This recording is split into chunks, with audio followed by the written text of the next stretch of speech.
me and Jesse went out today on a little ride on the KLRs and decided to make a video about it. But for some reason the audio I had was just complete crap. I've been using the Sena Bluetooth audio pack backpack, and I normally haven't had any issues with it. Sometimes I'll get no audio at all, but when I do have the audio and I figure that out, the audio is decent. So I don't know what I did wrong, but I'll figure it out eventually. So just bear with me as these videos keep going. I will progress. You know, I'm okay on a computer, you know, so this video editing and stuff like that, it's my first time actually trying it. So if you guys like what you see, give it a like. If there's anything you guys could think of to help me out, you know, go ahead and leave a comment. Let me know what I'm doing wrong. Always open for some good criticism. Alright guys, have a good one.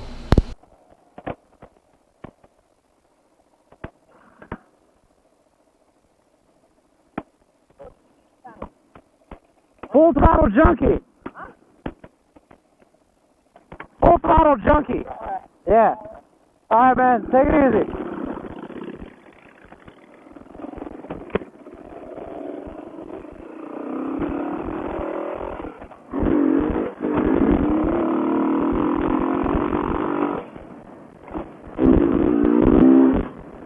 My wheelies are sucking.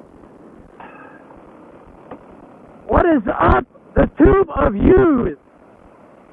Out there reaching, trying to get some views.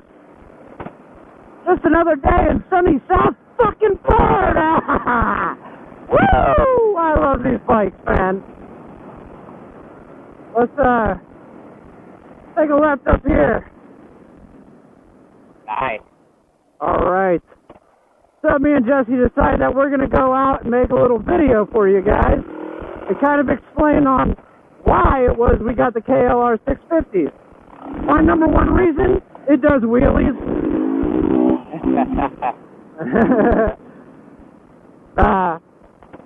It's a great bike though. Man, and have they been fun. They've been a lot of fun. Let's see a wheelie, Jesse. Yeah, right. God, these wheelies are a little sucky today because I took the panniers off.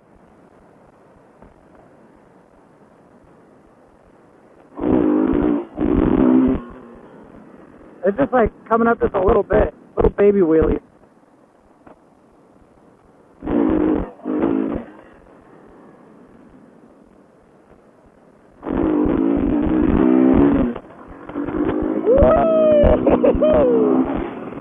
Bye-bye! I'll be back! So, Jesse, what is your number one reasoning for getting the KLR 650? You're gonna go right. I'm gonna have to go with Adventure. Adventure? No, it's gonna be the price point. The price. Yes, the price on these. They are definitely priced well.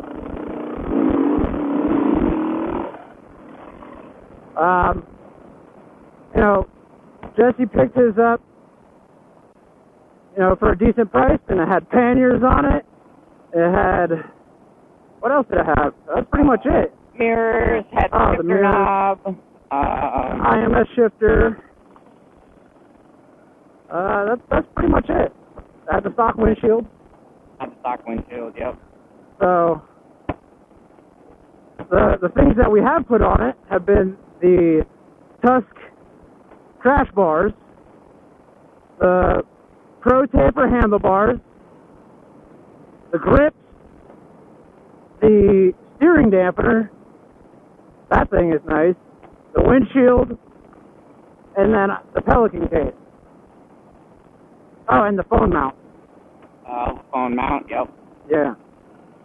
It Mine also has Alexa exhaust. Oh yeah, well they had the Alexa exhaust when you got it. So. That one definitely came with it. It also has the turn signal spacers, eliminators. So you paid a good price for it, and it had certain things on it already. Jesse was up in Alabama, was it? No. North Carolina. North Carolina. I met a really nice guy on the new Kawasaki at the airport parking lot. I asked him, I was like, hey man, where do you guys hang out? And he pointed me over to this place called All Power Sports. And I just went in there to check it out. And this bike was, and that's funny, you always point out, it's like the exact same color that I bought was there sitting in the showroom. Yeah. Same everything, you know. The graphics too are the same. The only difference in that one was it was a 2018, the last year run of it. And I just wasn't quite sure if I wanted to go all in on a brand new bike and then not be able to, you know, just customize it, personalize it. Do anything to it, yeah. You want to turn around? What I did right off the bat with also the seat concepts I have as well. Oh, yeah, I forgot we threw the seat concepts on there. And I also dropped lowering links. Another thing. Yeah. So I'm about 4 inches lower than normal. So if you see me, I can pretty much flat foot. Like, you know, I'm in a good seated position to hold this bike up. Yep. It's still got pretty decent spring. Yeah. No, it rides nice with the lowering links. You think it would be like ride shittier, but it doesn't. So, but Jesse sent me a picture of that bike. He's like, I want to get one. And I was talking, he's like, you know what? I said, that would be a great bike for you. And then, what was it? 2 weeks later, we drove across the state of Florida, bought the yellow one. Jesse bought the thing, couldn't ride it because it was too tall. The seat was horrible. The factory seat from 2013. Horrible seat. Super uncomfortable. But he couldn't ride it, so I rode it back from, was it Naples to West Palm. Yep. And I'm riding the thing, and I fall in love with it. So we get his to the house. I do a couple things to it. And then I look on the interwebs, and I find the camo. And I got a really good deal on it. And I paid a little bit more. But mine's a 2016, and it only had 610 miles on it when I found it. Yep. So it was a 2013. It had 4,200 miles on it when I picked it up. Just enough to be broken in, I think. Yeah. Yeah, no, the gentleman that had this bike, him and his son had a pair of them, and his sons had gotten stolen. And I guess since then, he just really didn't ride it anymore. He said he rode it to Corbett's a couple of times. And that was about it. This light ain't going to change for us. We're going to have to run the red light. Oh, there's a truck coming. Maybe it'll change for him. You'd think with those lowering links it would change. Because you're closer. We are, like, right on the sensor.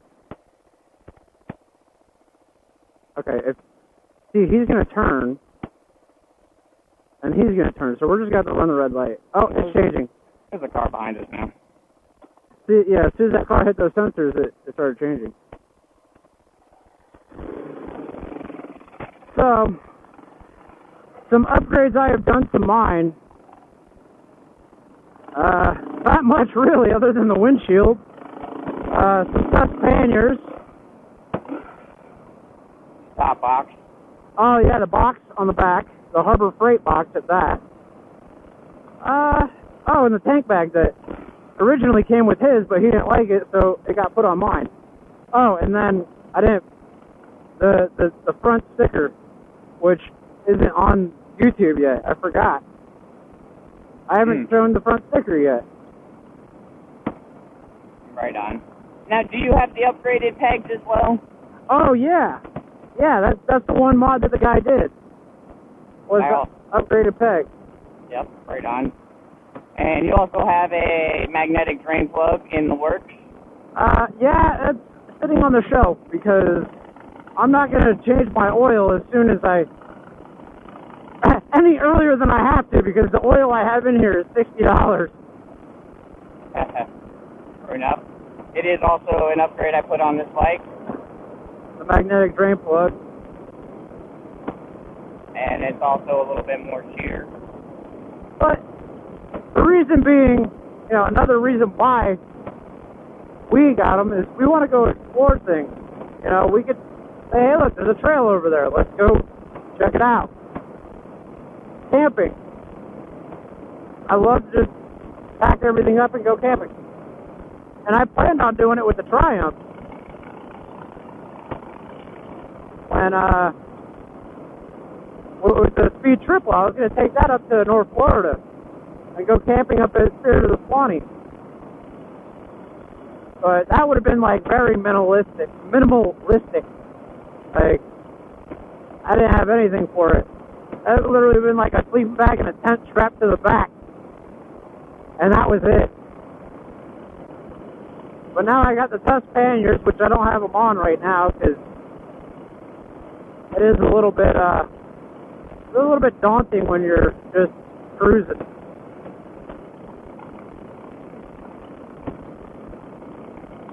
But I definitely enjoy the hell out of this bike. Like, it gives you that ability to say, hey, what's down that road? And then if that road turns into a dirt road, you're not, oh snap, I just crashed my bike.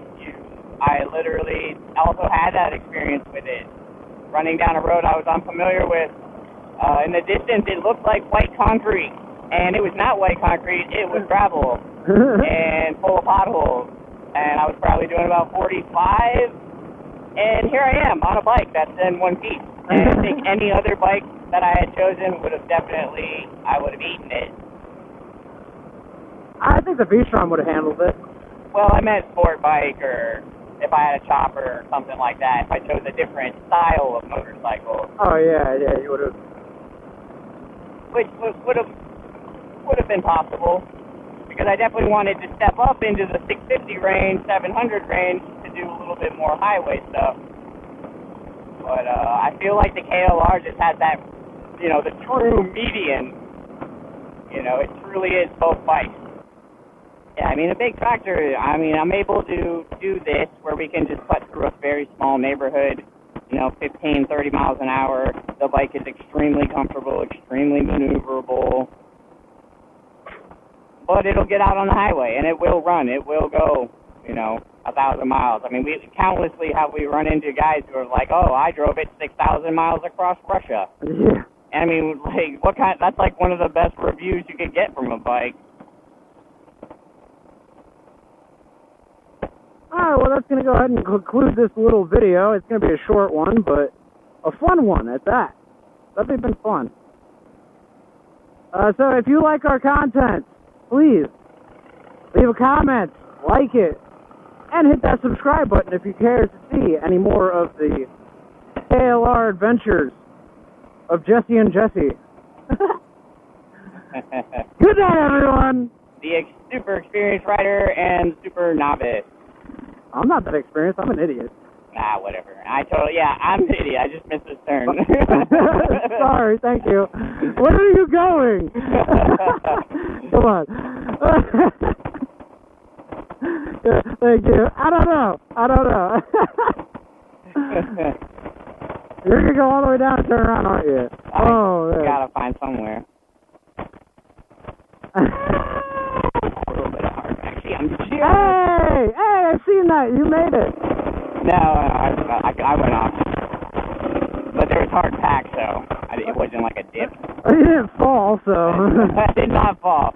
I just don't quite have my cornering down to do a 2-lane U-turn yet. I'm like 4 inches off in trusting this bike. That guy was hilarious. He's like, huh?